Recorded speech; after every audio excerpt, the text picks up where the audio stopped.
रामपुर शहर में कांग्रेस अध्यक्ष बिहारी सेवगी की अध्यक्षता में इंटेक की हुई बैठक। मेरे साथ में मेरे साथी थे दयाल सिंह पासरा, अभी आजकल सिंह में काम कर रहे हैं, वो मेरे साथ थे। हम लोग 4 साल इस एरिया में काम करते रहे। हमने बड़े हालात देखे नीचे की क्या हालात हो रही है। बहुत जगह झगड़े भी हम लोगों के हुए हैं नीचे पंचायतों में जाके। तो वो जो जिसकी मैं बात कर रहा हूँ 120 दिन के बराबर का रोजगार है।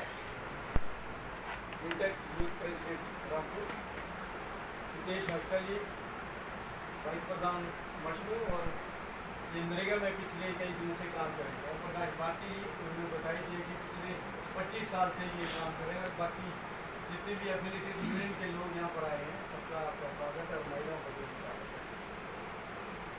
जब भी इंटेक बैठक करती है ये सब अभी हाल ही में 18वीं लोकसभा के चुनाव में इस देश में क्या नारा दिया था जो ट्रेड यूनियन है जिसमें इंटेक है, एटेक है, एचएमएस है, सीटू है, बीएम सेवा है और बाकी यूनियंस है, उन्होंने ये लाइन दी थी कि मोदी को सत्ता से बाहर करो और देश में एक वैकल्पिक सरकार की वैकल्पिक सरकार को जिताओ, ये नारा था हमारा।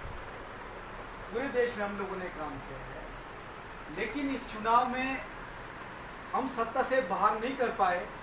लेकिन मोदी सरकार को इस देश की वर्किंग क्लास ने, मेहनत कर मजदूरों ने, कर्मचारियों ने, किसानों ने, नौजवानों ने, महिलाओं ने 200 जो 400 का आंकड़ा था, 400 का आंकड़ा जो मोदी ने रखा था उसको 240 पर लाए और बैसाखियों के सारे 32 साल के बाद केंद्र में एक गठबंधन सरकार बनी है।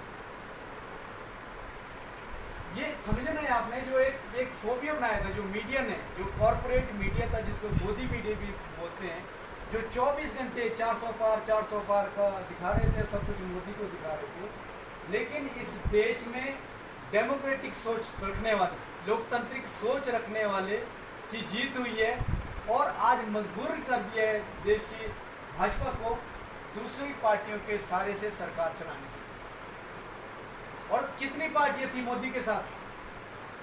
मोदी भाजपा के साथ 38 पार्टियों की जो है गठबंधन था इस लोकसभा में और दूसरी तरफ 24 का। और जब 1984 में इंदिरा गांधी की हत्या हुई थी और 1984 में जो पहला आज जो बैठक है इंटेक जिला कमेटी शिमला की हुई थी रामपुर में, और इसमें जो मुख्य मुद्दा है वो ये था कि जो हमने मोदी सरकार को पिछली बारी जब हड़ताल में गए हम 2023 में, तो हमने एक मांग पत्र दिया था। उसमें ये कहा है कि न्यूनतम वेतन 26,000 रुपये होना चाहिए। उसके एक तो ये था। दूसरा जो ईपीएफ का जिन्होंने जो पैनल था, जो डिफ़ॉल्टर एम्प्लॉयर था, उस पर पैनल का रेट इन्होंने कम कर दिया पेनल्टी का, उसके लिए है कि उसको रिव्यू करो। और दूसरा है जो नौजवानों को रोज़गार दो। तीसरा है कि जो वेल्थ टैक्स इन्होंने लगाए हैं पूंजीपतियों के लिए 1% वेल्थ टैक्स है, उसको 1% उसकी सीमा बढ़ा दी जाए। और जो फूड स्टॉप है, फूड स्टॉप में जो इन्होंने टैक्स का जीएसटी लगाया है और इसमें जो मेडिसिन है इसको हटा के तो सबको मिलना चाहिए। और जो पेंशन है मजदूर इस देश में वो 9,000 रुपये अनऑर्गेनाइज सेक्टर के मजदूरों के लिए होना चाहिए।